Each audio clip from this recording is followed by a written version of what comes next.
আপনি যখনই আল্লাহ তাআলাকে এটা অন্তর থেকে মনে প্রাণে ধারণ করে আল্লাহ তাআলার প্রতি একান্ত ঈমানটা নিয়ে আসবেন, তখনই দুনিয়ার সমস্ত বিপদ আপদ, দুনিয়ার সমস্ত বালা মুসিবত আল্লাহ তাআলা নিজ দায়িত্বে আপনার কাছ থেকে হেফাজত করে নিয়ে যাবেন এবং আল্লাহ তাআলা আপনাকে এই দুনিয়াতে ভালো রাখবেন, শান্তিতে রাখবেন। আসসালামু আলাইকুম ওয়া রাহমাতুল্লাহ। আমি আলোচনা করব আজকে আল্লাহ তাআলার বিধান নিয়ে। আসলে আল্লাহ তাআলার বিধান একটি অতি গুরুত্বপূর্ণ। যারা এই আল্লাহ তাআলার বিধানকে আঁকড়ে ধরবে, আল্লাহ বলছেন তাদের দুনিয়াতে কোনো কমতি বা কোনো ধরনের পেরেশানি বা কোনো ধরনের হয়রানি এগুলো থাকবে না।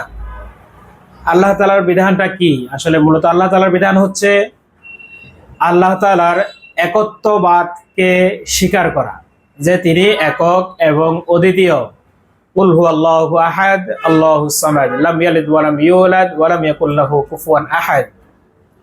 কুল হুয়াল্লাহু আহাদ, বলুন যে আল্লাহ একক, তার অদ্বিতীয় আর কেউ নেই, তিনি অদ্বিতীয়। আল্লাহুস সামাদ লাম ইয়ালিদ ওয়া লাম ইউলাদ ওয়া লাম ইয়াকুল লাহু কুফুয়ান আহাদ। আল্লাহ তাআলা আপনাকে সবকিছুই দিবেন যদি আপনি আল্লাহ তাআলার একত্ববাদের স্বীকার করেন। মনে রাখবেন, আল্লাহ তাআলা কাউকে জন্ম দেয়নি এবং তিনিও কারো কাছ থেকে জন্মগ্রহণ করেননি, অতএব তিনি একক এবং অদ্বিতীয়।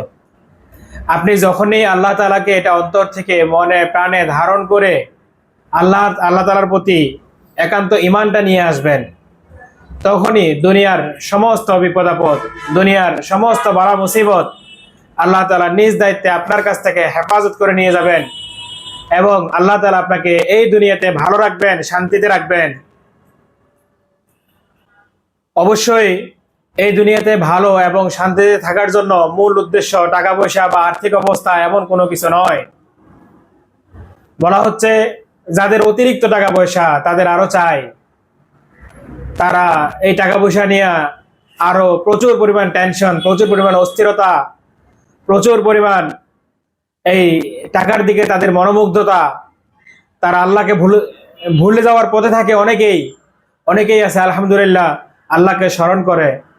অতএব এই টাকা পয়সার পিছনে অতিরিক্ত না ছুটে আপনারা আল্লাহ তাআলার প্রতি পরিপূর্ণ ঈমানটা নিয়ে আসবেন এবং আল্লাহকে স্মরণ করবেন, আল্লাহর একত্ববাদ স্বীকার করবেন।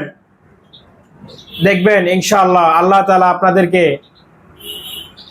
দুনিয়াবি যত বালা মুসিবত আছে সবগুলো থেকে ইনশাআল্লাহ হেফাজত করবেন। এই দুনিয়াতে ভালো মন্দ সব কিছু আল্লাহ তাআলার পক্ষ থেকে নির্ধারিত হয়। তার জন্যই আপনাদেরকে সর্বপ্রথম আমানতু বিল্লাহি অর্থাৎ আল্লাহ তাআলার প্রতি পরিপূর্ণ ঈমান আনতে হবে। এর পরবর্তী যেটা মূল বিষয়, ওয়াল কদরি খায়রিহি ওয়া শাররিহি মিনাল্লাহি তাআলা। এই দুনিয়াতে যা কিছু ভালো এবং খারাপ যত কিছুই ঘটবে সব কিছু আল্লাহ তাআলার পক্ষ থেকেই ঘটতেছে, এমনটাই আপনাদের অন্তরে বিশ্বাস ধারণ করে রাখতে হবে। অবশ্যই।